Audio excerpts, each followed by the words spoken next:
Hey everyone, today I'm joined by Justin Graci. Justin is a marketing fellow at HubSpot and works with and through ecosystem agency partners for go-to-market efforts. A marketing fellow at HubSpot is described as a highly experienced and accomplished individual who brings a unique and specific subject matter expertise that is difficult to find in the market. Justin truly brings that to life in this conversation, and I'm looking forward to sharing it with all of you. In this episode, we discuss how agencies can embrace AI to avoid disruption, how partnerships between solution and app partners are driving success, why comprehensive solutions for specific industries are game changers, and more. Today's episode is brought to you by ZenPilot. There are lots of tools out there for agencies to manage projects, but any project issues aren't usually caused by the tool, they're from your own processes. ZenPilot helps agencies implement their project management tools while streamlining operations, so you can move your team from chaos to clarity. You can see for yourself at zenpilot.com. Now, ladies and gentlemen, let me introduce Mr. Justin Graci. It's easier than ever to start an agency, but it's only getting harder to stand out and keep it alive. Join me as we explore the strategies agencies are using today to secure a better tomorrow. This is Agency Forward.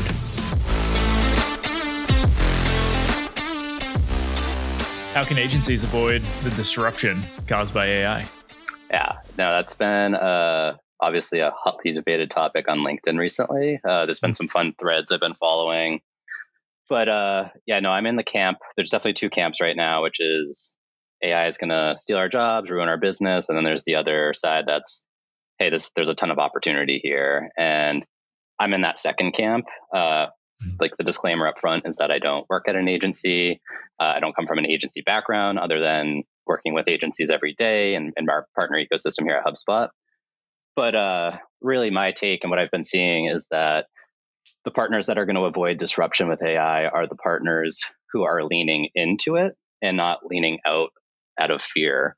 I think the agencies that are leaning out of AI because of the fear that they have or the anxiety or the unknowns, those are the partners that aren't playing and testing around with these tools. They're not trying to figure out like, hey, how can I optimize my processes internally? How can I gain efficiencies with these tools? How can I deliver better results for my clients with these products and these platforms? And that's a huge miss. That's going to lead to disruption for them for sure.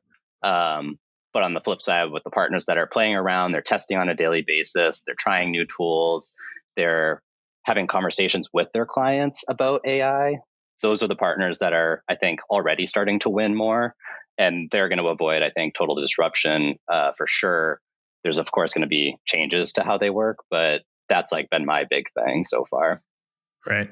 It's almost or I'm assuming it's a job requirement now at HubSpot to kind of be bullish on AI.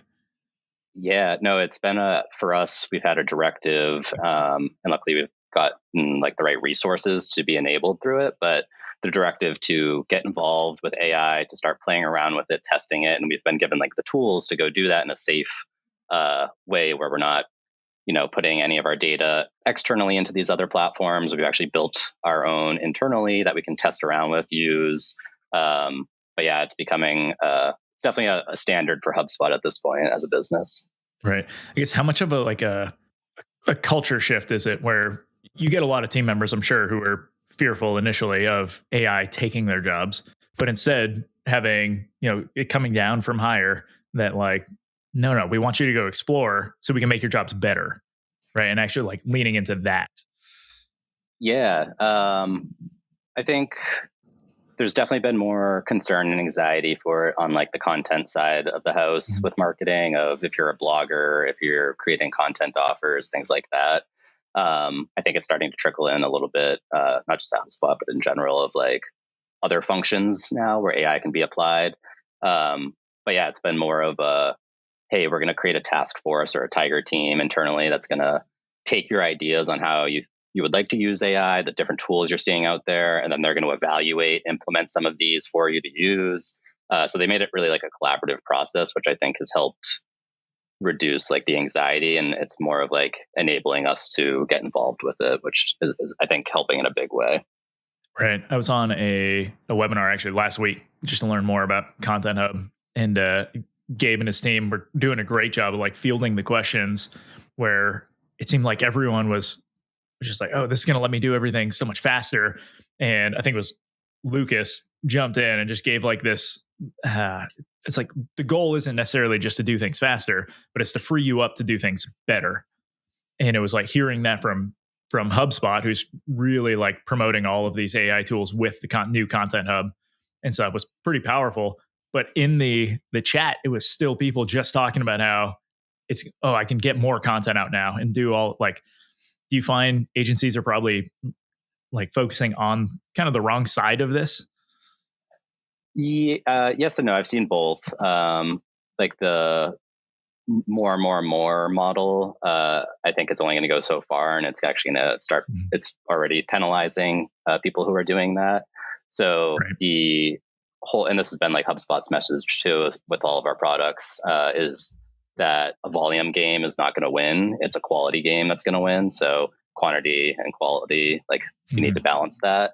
And it's been interesting too, because I think what, especially with agencies that grew up in the inbound marketing wave and helped establish that in the market, where it was like this huge influx that Google saw on search of human generated content. And now, you're seeing the other end of it, which is AI generated content. And at the same time, we saw that things kind of evened out on the human generated content side. It was like you couldn't just game the system. That was going to end up penalizing you. You couldn't just create keyword heavy content that was kind of like spammy. That was going to penalize you. But at first, you had to take advantage of that because the system didn't have the guardrails in place yet. So that evolved. And I think that's what we're seeing now on the AI side, and what agencies are probably experiencing of, if you play that like gamifying spammy game, like, yeah, you might get some short, quick results from it, but long term, you're going to fail, and Google's going to penalize you to the point where you can't come back from it. I think that's where the information gain that you're able to contribute now through using AI. So speeding up the things that you don't necessarily need to spend a ton of creative thought on. Like let's become super efficient on those so that we can now spend a lot more time thinking through things and bringing new value, uh, to our audiences. Yeah, that's been the big, for me anyways, not even being at an agency, but as a marketer still, the administrative mundane work, like maybe there are people out there that do enjoy those things, in which case I'm sorry about that. But those are the things that I can't stand. And it's like you spend hours and hours of your week doing some of that. And yeah, like the gains that you can have of removing that off of your plate, so that you can actually focus on adding quality to the content you're creating, putting more time into the work that's more meaningful to you and that's going to have a bigger impact on the business. That is huge. So yeah, the productivity gains on it is big. And kind of related to a thread of that, with tying back to your background at Lean Labs, one of our partners in our ecosystem. When I was talking to Kevin Barber, the CEO and founder there, early on, when this was beginning of last year in 2023, when AI was starting to hit the masses and people were like, oh, what do we do? What are we doing? And Kevin was mentioning how you guys were leveraging AI in a way that you could plug in like the SOW, the statement of work, up front. So, it's almost like the intake process. The client fills in their information. Here's what I'm looking for, the timeline, the deliverables. Here's our target market, our target buyer. And then instantly that gets ported into a large language model, spits out, recommendations and an outline, which your team can then bring to the client and present like instantly, like, hey, right on top of this, we understand your business.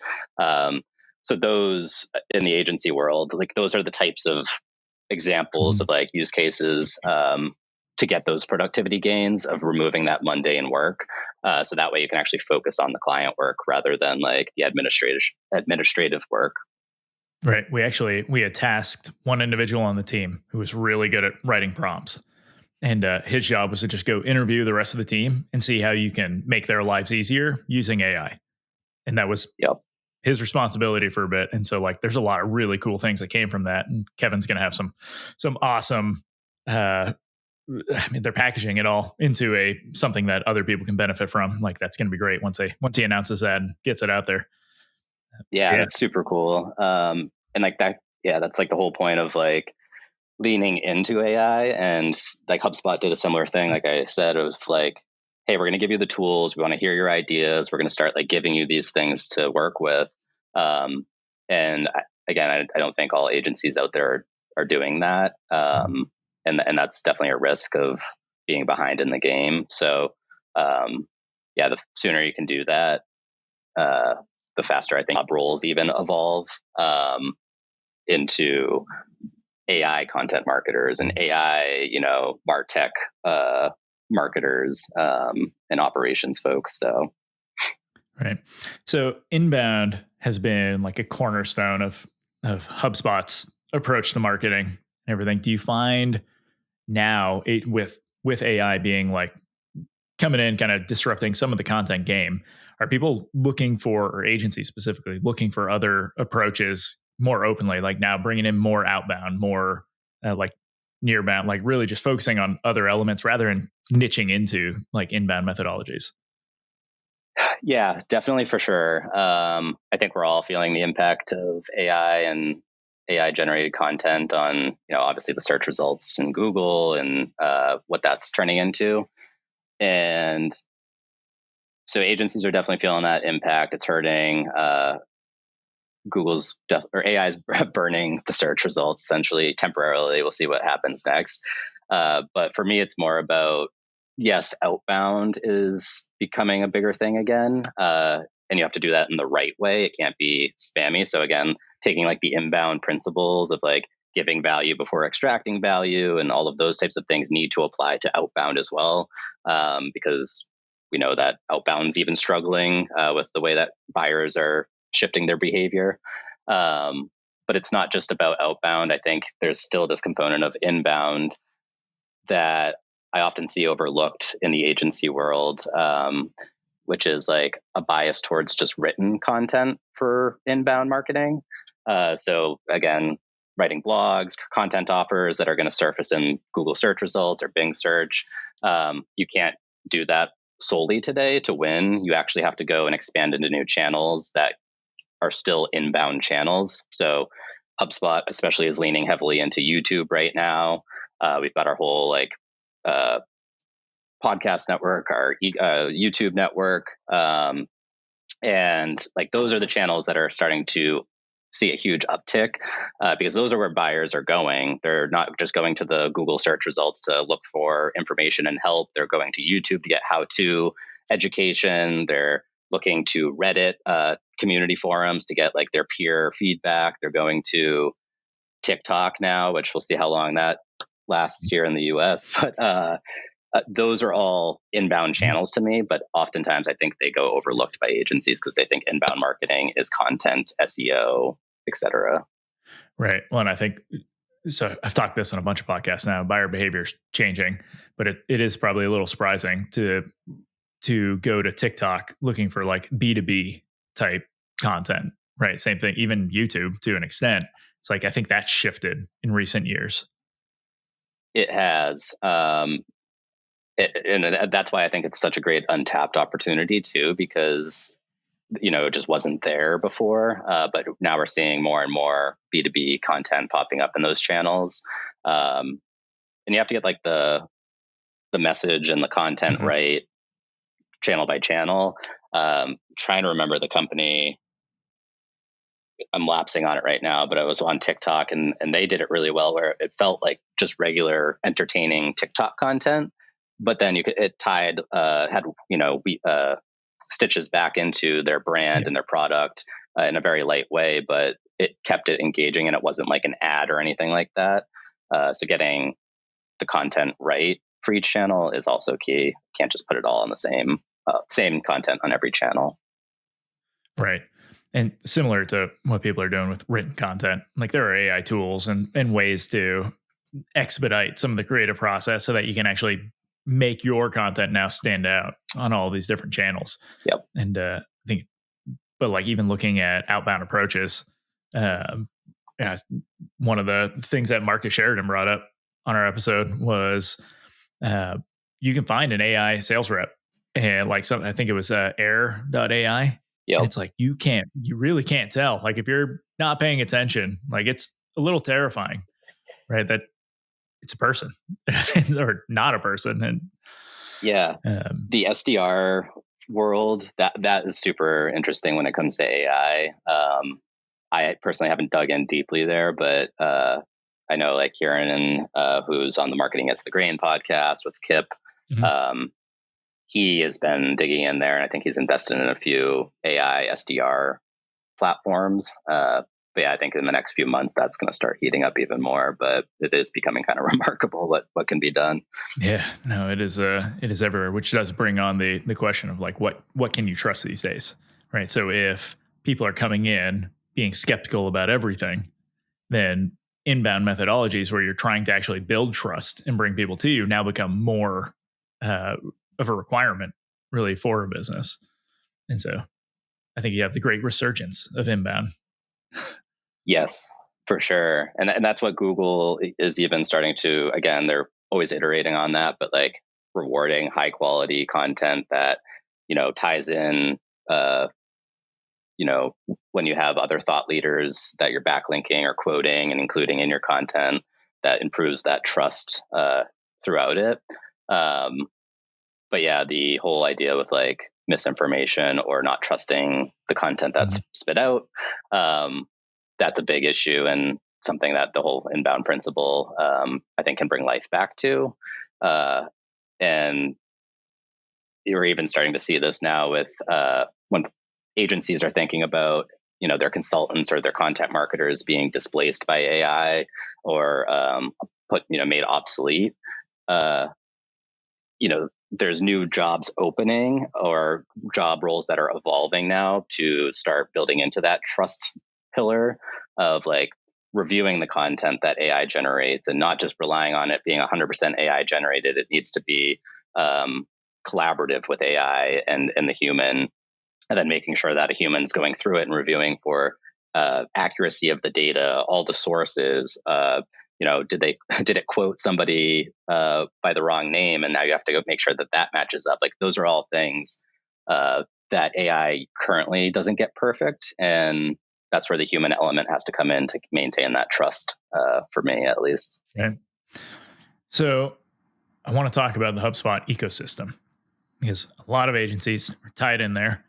I guess where are you seeing partners kind of interacting the most, or how is the ecosystem kind of changing, shifting for the future that is going to kind of dictate that portion of the business? Yeah, it's a great moment, I think, for the HubSpot partner ecosystem. So consisting of the solutions partner program, the app partner program, HubSpot for Startups program, and funny enough, we recently did a reorg internally, and now all of these partnership teams live under one master umbrella, which is opening up a ton of opportunity to collaborate across these different partner types. But we're definitely at an inflection point, I would say, and it's kind of evolved with the product as well. So we started with our marketing product way back in the day, and Pete Caputa built the partner program for HubSpot. And of course, marketing agencies were a big piece of that at the time. But then as our product has evolved and we've added Sales Hub, Service Hub, our CRM offering, Operations Hub, CMS, like all of these different things, we've seen our partners also evolve with the product and expand into new service opportunities, developing deeper skill sets in different areas.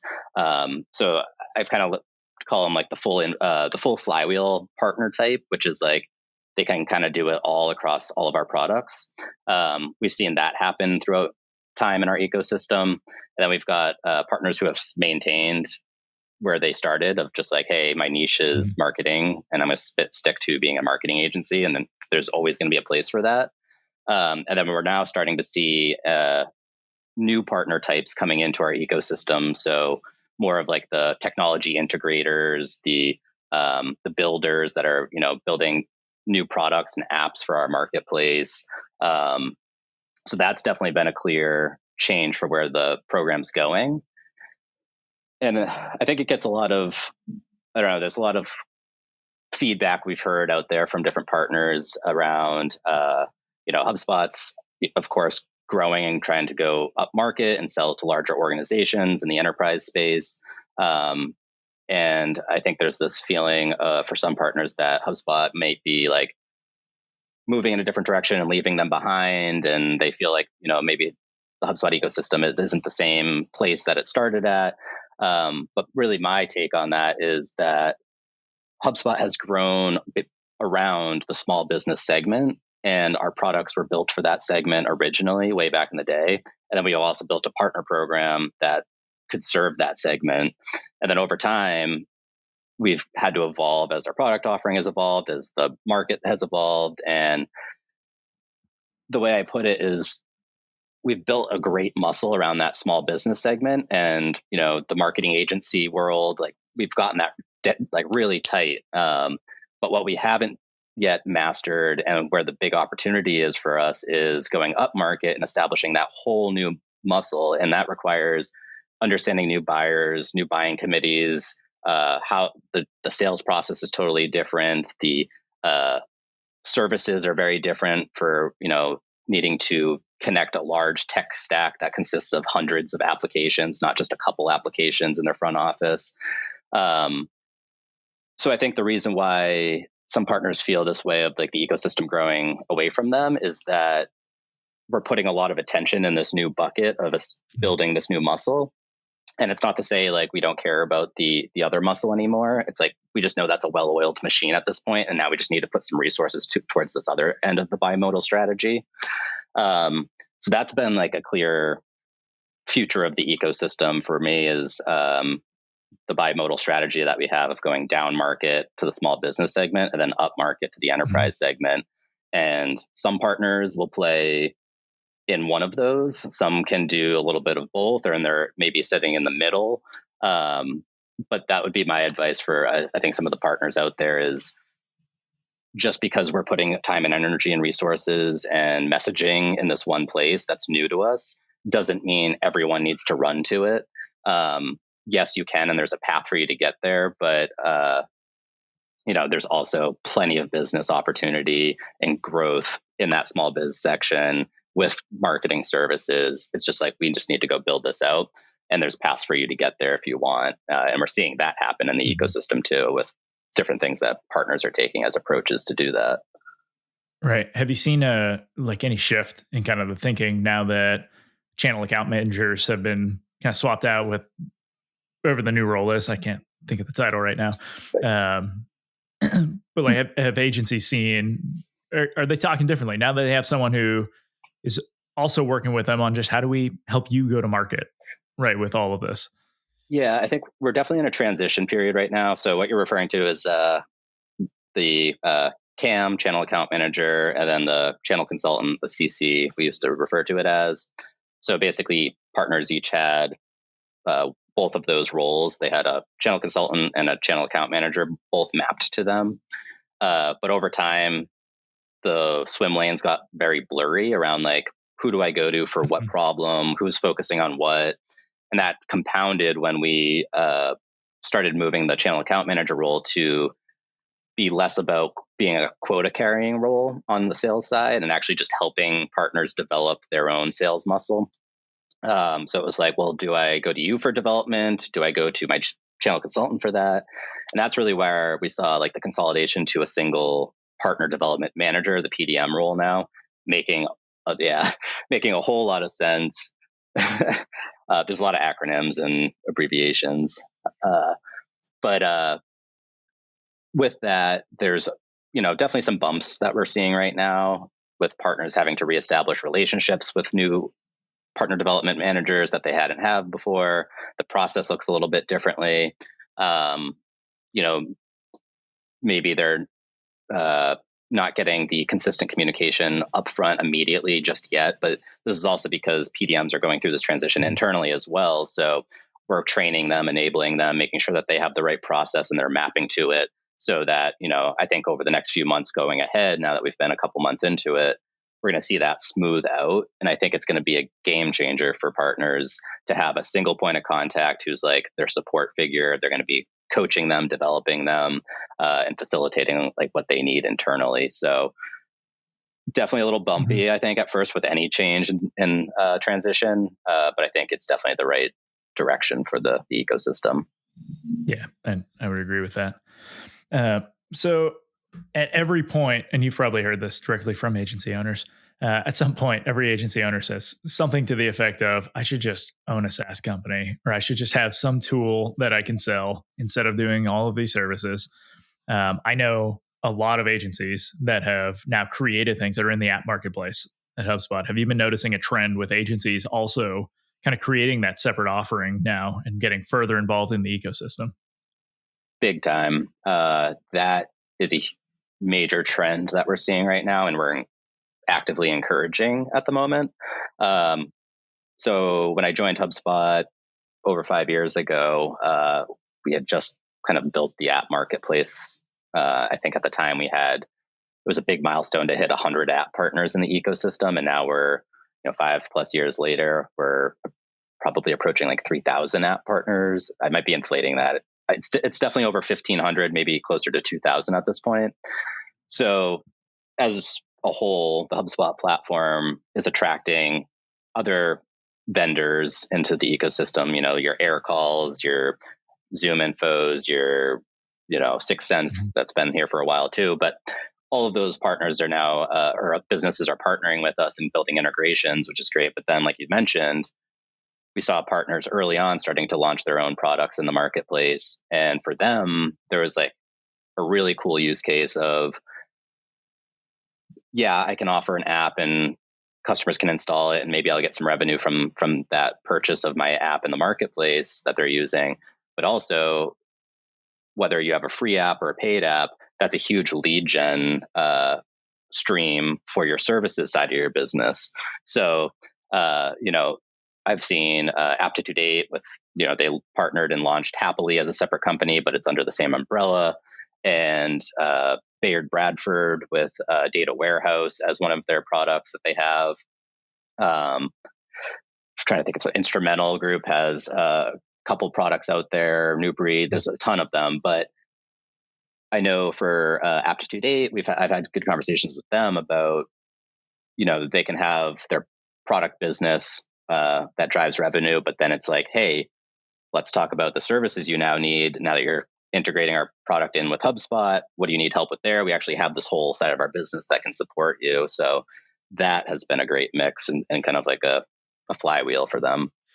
Yeah, I think we saw that similarly at Lane Labs with having Sprocket Rocket in the app marketplace as well as a theme. And not everybody wants to build their own website. And so it's a very easy transition.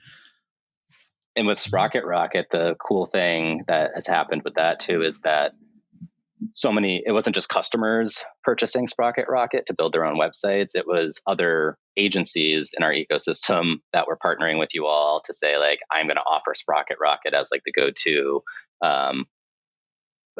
theme and templates to build websites through.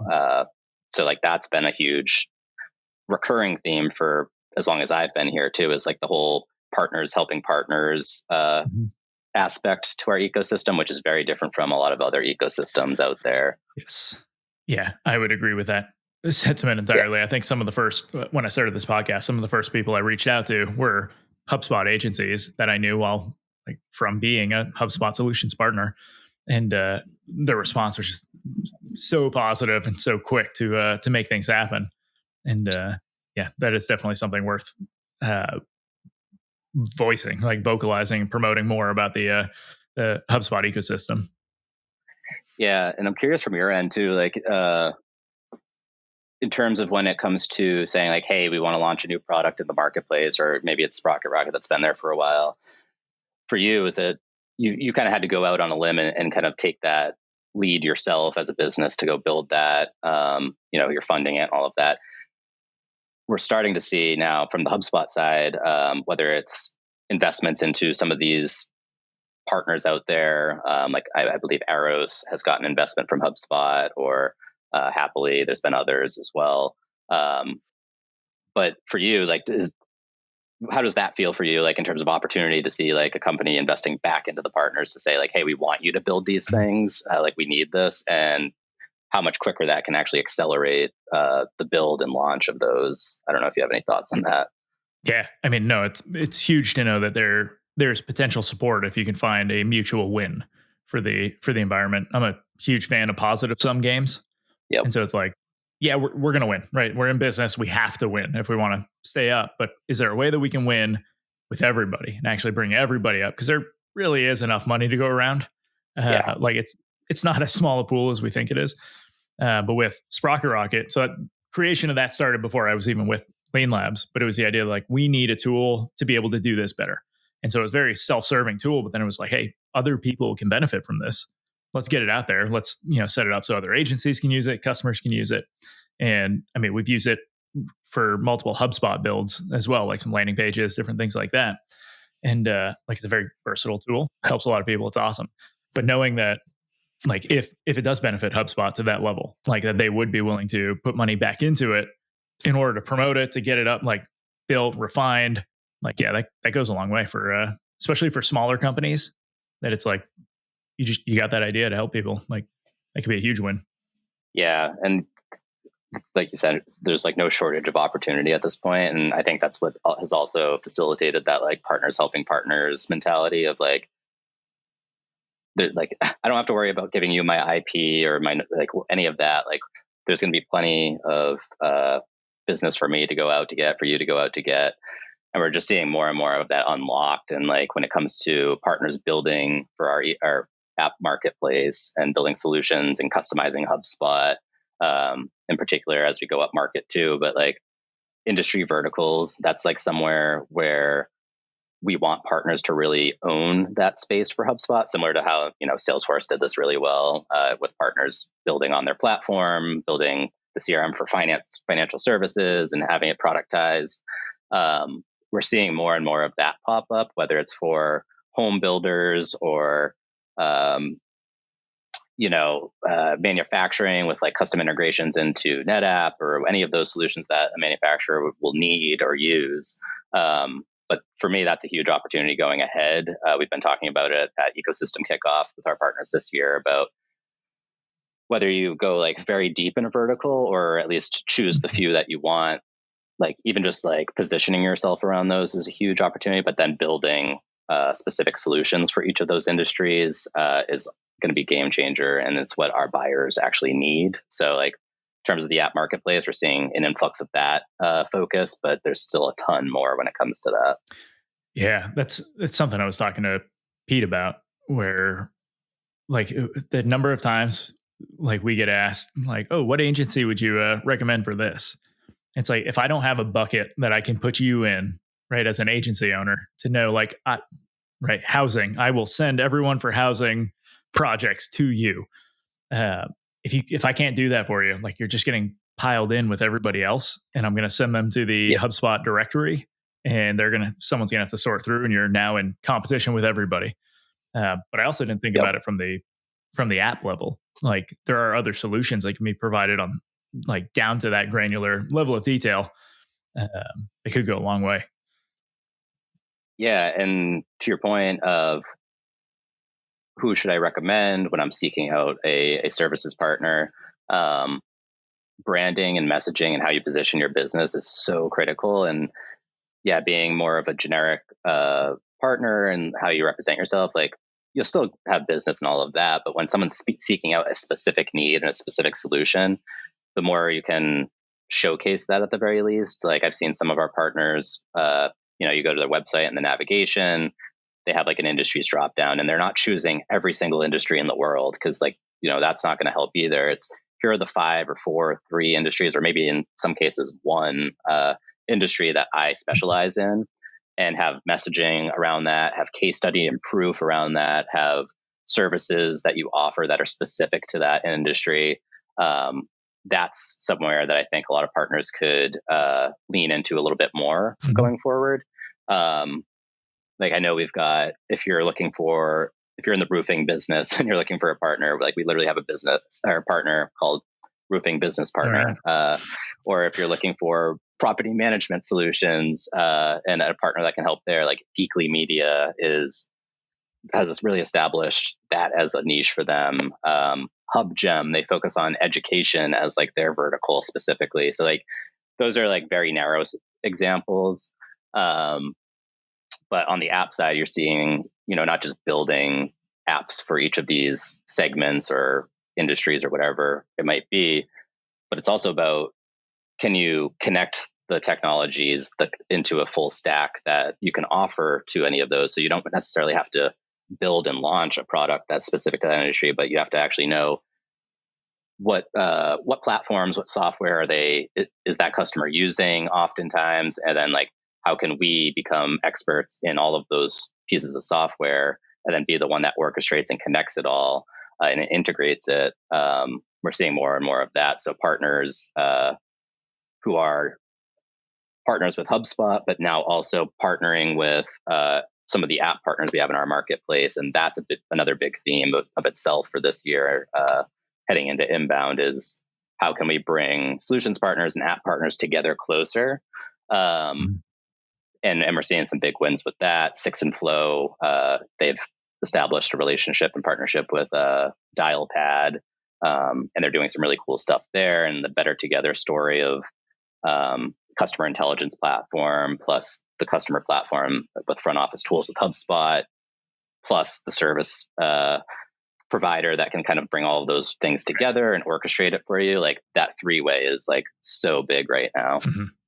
Yeah, that is honestly probably the future of the ecosystem, like getting that comprehensive solution for your buyers. Yes, exactly. And we're, internally we're seeing big wins with this, where when you're marketing together, selling together in a thoughtful way, the ASPs are higher. You can accelerate your pipeline faster and get faster close rates. You can have higher retention and stickiness with the customer, because they didn't just buy a bunch of disparate point solutions and then just like they're using them in silos. Like all of that data is connected, their workflows are connected. That is definitely the way of the future of like best of breed and like having like the right tech stack. Mm-hmm. Right. Awesome. Justin, I got two more questions for you. With the first being, what book do you recommend every agency owner should read? Yeah. Literally just bought it this morning. But I'm going to start reading Nearbound, Jared Fuller. Then I've also got Ecosystem-Led Growth. Is that the name of it? Yeah, Ecosystem-Led Growth by Bob from Crossbeam. So those are two books I would recommend in terms of thinking about like the future of where things are heading. There's definitely a lot of other great books, but those two are top of mind for me right now in terms of the future. Awesome. Yeah, I started Nearbound. I need to finish it. Like it's one of those books that I keep like having other things that pull me away, and I start reading those, and it's like, but I keep going back to it, and I'm like, I'm fascinated for that, like that sit down where I get through part of the book, and then I'm like, oh, I have all these things to think about now. Yeah. Have you been enjoying it though, at least? Yeah, no, it's great. Like even just the introduction, I was like, I had to stop. I was on a flight and I actually had to stop and just kind of think about it. Like, oh, he's right. So, yeah, there you go. Shout out for the book. Everyone can go grab a copy. Last question. Where can people find more about you? Yeah, I'd say LinkedIn is probably the best spot. LinkedIn.com/jgraci, I think is probably it. But Justin Graci, check that out. I do have a Twitter. I'm not as active on there. I can't keep up with, X. Can't keep up with the speed of Twitter. But yeah, LinkedIn I'm pretty active on, or connect with me there, and I'm happy to give my email and we can kind of connect one-on-one as well. Awesome. All right, Justin, thanks for joining. I appreciate the conversation. Yeah, always a pleasure. Thanks for calling me in.